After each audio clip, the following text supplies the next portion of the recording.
Now, let me give you a little simple formula for goal setting. Okay? We take 2.5 hours on the weekend for the whole 10-year plan. We don't have time for that tonight. But let me get you started with a little simple formula Mr. Schoaf gave me. And maybe this will be helpful. First of all, I've divided goals into two parts. First is long range. Long range goals. That's your dreams. Your dreams for the next 3, 5, 10, 20, 30, 40 years. Actually, the rest of your life. Your dreams. You've got to keep dreaming. Ronald Reagan, president, said to the joint session of Congress a few weeks ago, "The Republic is a dream. And if we don't keep dreaming, we will lose the Republic." Your better future is a dream for yourself and for your family. Where do you want to go? What do you want to do? What do you want to be? What do you want to see? You've got to dream dreams. There's a Bible phrase that says, without dreams and visions, people perish. You've got to have something to go for that inspires the heart and the soul. Dreams. From the children of Sanchez, it says, take the crumbs from starving soldiers, they won't die. Take the bread from hungry children, they won't cry. But without dreams, we all will die. You've got to dream. Don't lose your dreams for yourself, for your future, for your family. The dreams of love and enterprise and travel and doing things, becoming something unique on your journey here. Don't lose your dreams. Do some dreaming. That's long-range goals. You've got to have those. So that's number one. Here's the second part of goals, short-range. Short-range goals. That's your goals for tomorrow, this week, this month, this year, the immediate future. We call these confidence builders. Because if you set up something short-range, go for it, get it, latch onto it, work hard, accomplish it. That starts building your strong feelings to go for your dreams.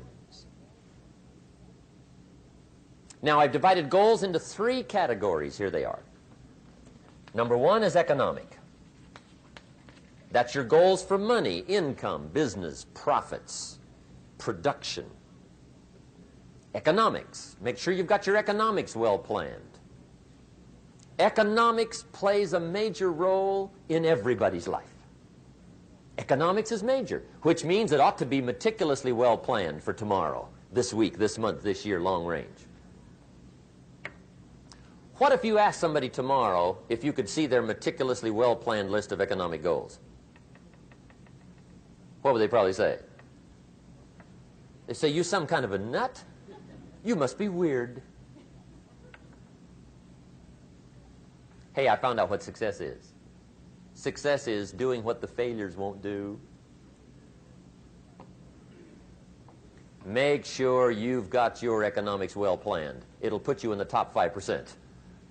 One of the key little subjects we talk about on the weekend is the 7 fundamentals for wealth and happiness. And that's one of them, well-planned economics. It's a fundamental if you want to do well. Join the top 5%. Anybody in this room can join the top 5%, if you will. Okay.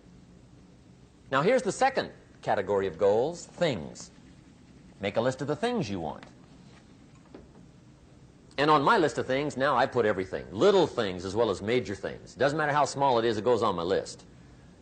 I used to just put major things, cars, homes. I don't do that anymore. I now load my list with everything. Everything.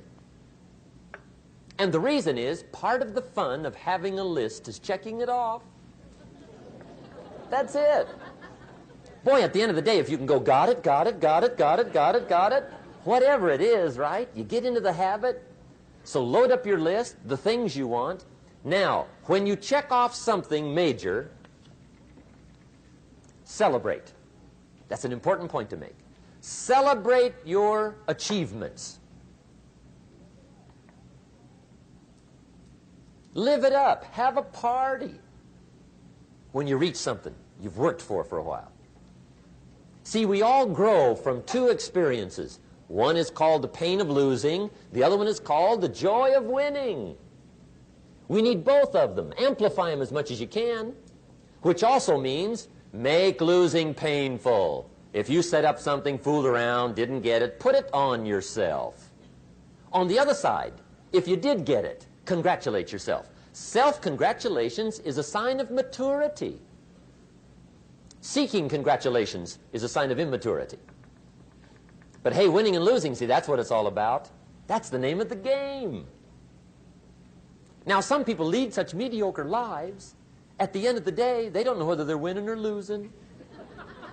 They got no clue. Guy's just going through the day with his fingers crossed. There's a better way. Okay, here's the third category of goals, personal development. Put those goals together. Personal development goals. That's your goals to be stronger, more decisive, be a speaker, be a leader, learn a language, all kinds of skills. Okay? The whole weekend seminar was designed to improve all your skills so that you walk away more skillful. And that's what you want, the personal development skills. That's what attracts, that's what brings good things to your life, the person you become more skillful. Now, this is quite a package to work on. Economics, things, personal development. For tomorrow, this week, this month, this year, long range. Okay? That'll get you started. Now, here's the simple formula for setting goals. It goes like this. A, work on your goals. That's step one. Work on them. And I put the word work there deliberately. Setting goals is plain hard work. I don't want to kid you. We haven't come here tonight to kid each other. It's work. I know it's work. That's why a lot of people just let it slide. It's work. Many people work hard on their job, but they don't work hard on their future. They just let that slide. And the work involved is making plans. I know most people don't. I understand that. But don't let that be you. Guy says, well, yeah, you work where I work. By the time you struggle home, it's late. You got to eat a bite of supper, watch a little TV, get to bed. You can't sit up half the night. Plan, plan, plan. And the guy's behind. Good worker, hard worker, sincere. But you got to be better than sincere, working hard. You got to be better than a good worker. You got to be a good planner. Somebody once wisely said, the people who fail to plan are planning to fail. Well said. So work on your goals. Here's step two. Write your goals down. That's so important. I teach my staff around the world, put your goals in your journal. Because one of the major people you want to study is yourself. Say, here's the list of goals I put together 3 weeks ago. Here's the list of goals I put together 2 years ago. Here's some of the changes I made, rearrangement of my priorities. I scratched these off. I put these on. I've gotten these. Study your accomplishments. Study what your desires are. Put them on paper. Write them down. Here's another reason for writing your goals down. It shows you're serious about doing better. And to do better, you got to get serious. You don't have to be grim, but you must be serious. Everybody hopes things will get better. Everybody hopes. Poor people hope. That ought to tell you something. It means the future does not get better by hope. It gets better by plan. I used to have the affliction called passive hope. It's an affliction. It's bad. Probably what's even worse than that is happy hope. Now that is really bad. That's bad. Happy hope. The guy's 50 and he's broke and he's still smiling. See, that's not good.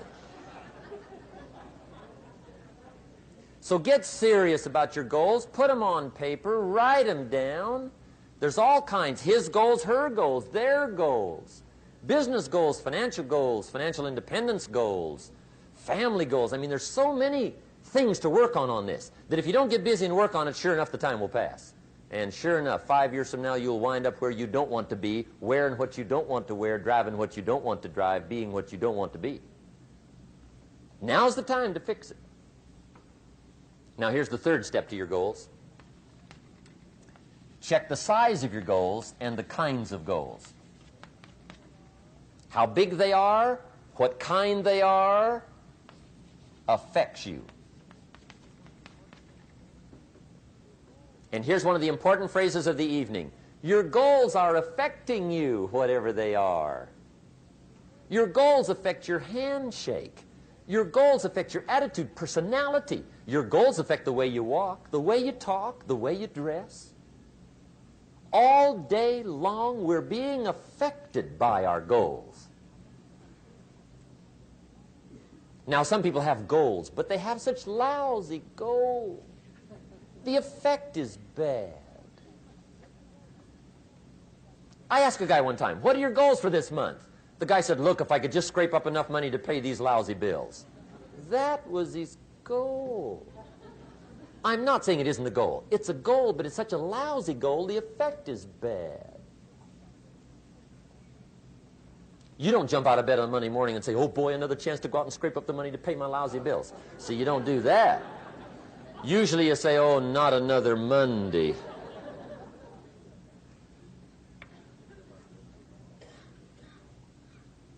And some people have so given up on life, they have joined the thank God it's Friday club. How sad. Surely those are the same people, when life is over for them, will say, thank God it's over.